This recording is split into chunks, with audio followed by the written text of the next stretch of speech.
Assalamualaikum warahmatullahi wabarakatuh. Halo, selamat bertemu lagi anak-anakku yang berbahagia. Tetap semangat untuk mempelajari materi yang akan Ibu sampaikan hari ini, yaitu kita melanjutkan bagaimana menentukan akar-akar persamaan kuadrat dengan metode pemfaktoran, melanjutkan materi sebelumnya. Kita sampai metode pemfaktoran untuk bentuk persamaan kuadrat yang keempat. Ya, 1, 2, 3 sudah ada di video sebelumnya ya. Oke, bagaimana bentuk keempat dari persamaan kuadrat yang kita punya? Yaitu bentuknya adalah AX kuadrat ditambah BX ditambah C sama dengan 0 dengan A tidak sama dengan 1. Ya, A-nya tidak sama dengan 1, jadi kita tidak bisa menghilangkan A-nya. Oleh karena itu, kita akan menjadikan bentuk AX kuadrat ditambah BX ditambah C sama dengan 0 menjadi perkalian bentuk di mana kita punya pecahan 1/A dikalikan AX ditambah P, kemudian dikalikan lagi AX ditambah Q sama dengan 0. Dari mana kita memperoleh bilangan-bilangan P dan Q? Maka seperti bentuk yang ketiga kemarin, nah, kita harus menentukan P dan Q sedemikian hingga memenuhi 2 syarat. Syarat yang pertama, bahwa jika dijumlahkan P ditambah Q harus sama dengan B, dan jika dikalikan maka P dikali Q harus sama dengan perkalian A dan C. Ya, oke, kita lanjutkan, kita coba ke contoh. Ya, perhatikan dengan baik contoh AX kuadrat ditambah BX ditambah C sama dengan 0 dengan dengan A tidak sama dengan 1. Bagaimana menentukan akar-akarnya? Contoh 1, misalnya diberikan 2X kuadrat ditambah 7X ditambah 6 sama dengan 0. Maka kita tentunya punya A itu 2, B positif 7, dan C-nya positif 6. Nah, persamaan kuadrat ini kita ubah dulu menjadi perkalian ya, perkalian atau pemfaktorannya supaya mudah, yaitu menjadi 1/2, di mana 2 ini adalah A ya, 2 yang di bawah ini A, 1/A ya, tadi rumus awalnya adalah 1/A, maka kita tulis 1/2. Dikalikan AX, maka A-nya adalah 2. Kita tulis A kali X, yaitu 2X. Ditambah, ini nanti kita isi dengan bilangan P, kita belum temukan ya. Kemudian dikalikan lagi 2X sebagai AX lagi, kemudian ditambah nanti kita yang akan tambahkan adalah Q. Maka 2X ditambah Q sama dengan 0. Nah, bagaimana menemukan P dan Q-nya? Kita harus memenuhi syarat ya. Penjumlahannya harus sama dengan 7. Ya kan? 7 itu adalah B. Jadi kita cari bilangan-bilangan yang dijumlahkan sama dengan 7. Tetapi jika dikalikan, bilangan-bilangan tadi, ya, jika dikalikan harus sama dengan 2 kali 6. 2 kali 6 itu dapat dari mana? Dari A dikalikan C. Betul? 2 kali 6, A dan C-nya. Dan kedua syarat ini harus terpenuhi. Tidak boleh misalnya ini 1 tambah 6. 1 tambah 6 kan 7, Bu. Tapi kalau dikalikan 1 kali 6 apakah sama dengan 12? Enggak kan? Nah, itu tidak boleh. Terus kemudian contoh lagi, 5 kali 2. Atau kita temukan P dan Q-nya 5 dan 2. Boleh enggak? 5 ditambah 2, betul sama dengan 7. Tetapi kalau dikalikan 5 kali 2, tidak sama dengan 12. Jadi enggak boleh memenuhi syarat, itu tidak benar. Lah, berapa angka itu yang memenuhi kedua syarat ini? Maka kita dapatkan 3 ditambah 4. Benar enggak sama dengan 7? Betul. Kalau dikalikan? Iya, betul. 3 kali 4 sama dengan 12. Maka kita tuliskan P-nya adalah 3. Di sini saya tuliskan warna merah ya. kemudian Q-nya adalah 4. Setelah itu, di sini ada 3 perkalian bilangan, yaitu setengah, kali 2X ditambah 3, kali 2X ditambah 4, sama dengan 0. Maka ketiga-tiganya mestinya harus ada yang 0. Nah, jadi setengah ini tidak berpengaruh ya. Kita coba yang ini. 2X ditambah 3 harus sama dengan 0. Maka kita tuliskan 2X tambah 3 sama dengan 0. Kemudian 2X sama dengan positif 3 kita pindah ke kanan. Jadi negatif 3. Setelah itu kita temukan 2X sama dengan negatif 3. Terus X-nya bagaimana? Maka kita tuliskan X1 sama dengan negatif 3 dibagi berapa?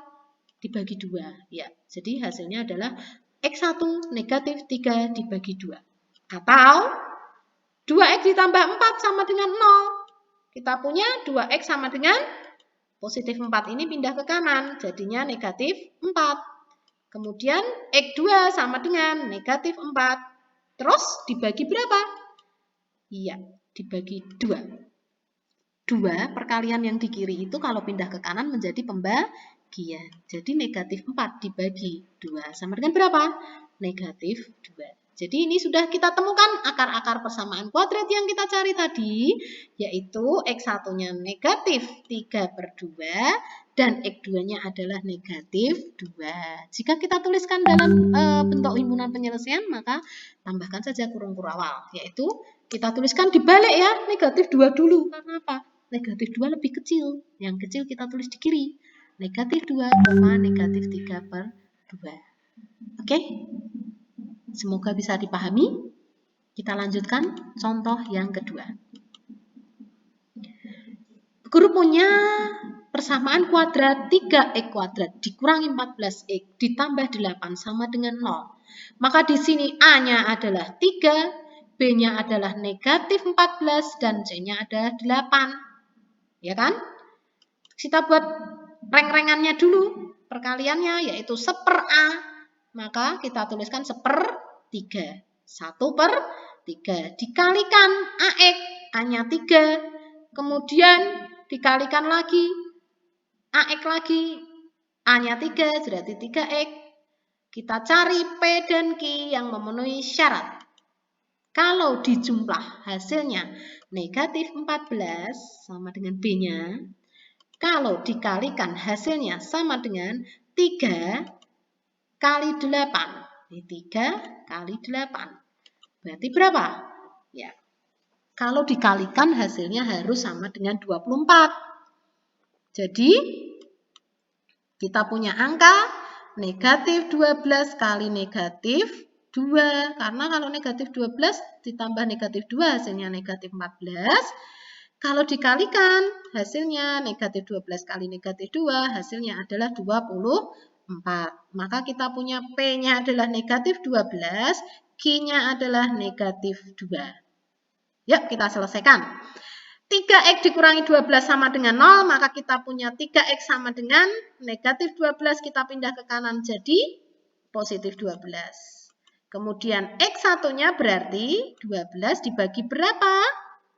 Dibagi 3. Iya betul, dibagi 3 yaitu sama dengan 4. 12 dibagi 3 ya. Atau 3X dikurangi 2 sama dengan 0, kita punya 3X. Nanti negatif 2-nya pindah ke kanan jadi positif 2.